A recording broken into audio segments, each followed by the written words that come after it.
करेंगे एरिया के चैप्टर से, कोई इम्पोर्टेंट क्वेश्चन है। इसके अंदर क्या बोल रहा है कि find the area of square. हमें क्या फाइंड करना है? एरिया ऑफ स्क्वायर फाइंड करना है। एरिया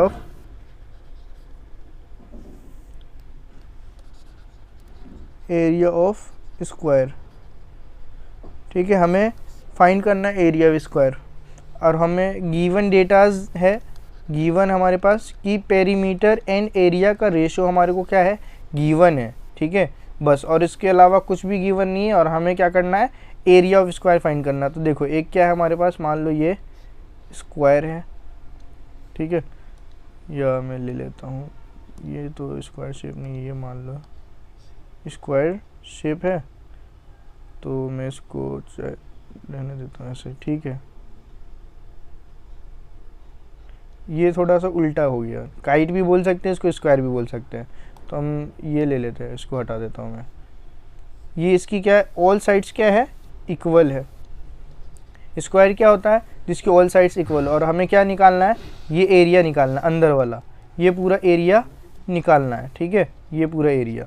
तो अब इसमें हमें क्या क्या गिवन है, हम उसके हिसाब से चलते हैं। हम सबसे पहले लिखेंगे, ये देखो, हमें तो फाइंड करना था एरिया ऑफ स्क्वायर, ठीक है, चलो। अब इसमें बोल रहा है perimeter and area are in ratio, तो मैं यहाँ लिखूँगा पेरीमीटर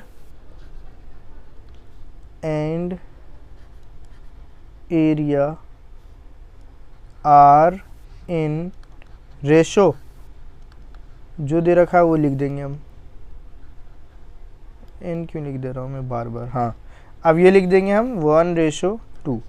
तो 1:2 मतलब क्या होता है कि हम इसको तो क्या लिखेंगे? न्यूमरेटर में, और इसको लिखेंगे डिनोमिनेटर में, ठीक है। तो सबसे पहले हम लिखेंगे perimeter of square, perimeter of square 1 हो गया क्योंकि ये इसके साथ में है। फिर बोल रहा है कि एरिया ऑफ स्क्वायर, तो ये इसके साथ में, अपोन में एरिया ऑफ स्क्वायर। तो एरिया ऑफ स्क्वायर क्या दे रखा है हमारे को? 2 दे रखा है। तो ये हमने लिख दिया इसका रेशो। अब हमें फॉर्मूला पता है इसका, पेरीमीटर ऑफ स्क्वायर क्या होता है? 4a होता है, या 4 इंटू साइड लिख सकते हैं, कुछ भी लिख सकते हैं। अब एरिया ऑफ स्क्वायर लिख दिया मैंने, a स्क्वायर इक्वल टू 1/2।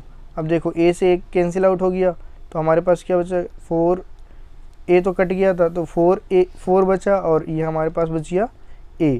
क्या बच गया हमारे पास?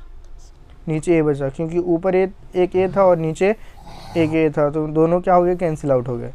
अब ये हमारे पास आ गया 2। अब हम क्या करेंगे? इसको क्रॉस मल्टीप्लिकेशन करेंगे।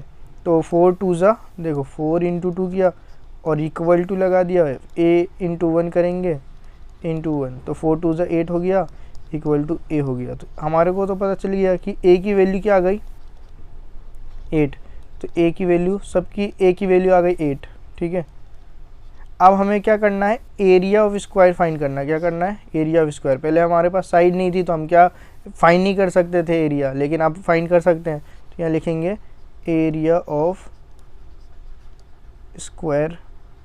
एरिया ऑफ स्क्वायर होता है ए स्क्वायर बोल सकते हैं। तो ए की वैल्यू क्या है हमारे पास? ए की वैल्यू है हमारे पास 8। ए की वैल्यू क्या है हमारे पास? 8। यहाँ से आ गई, तो 8 इंटू 8 इक्वल टू 64।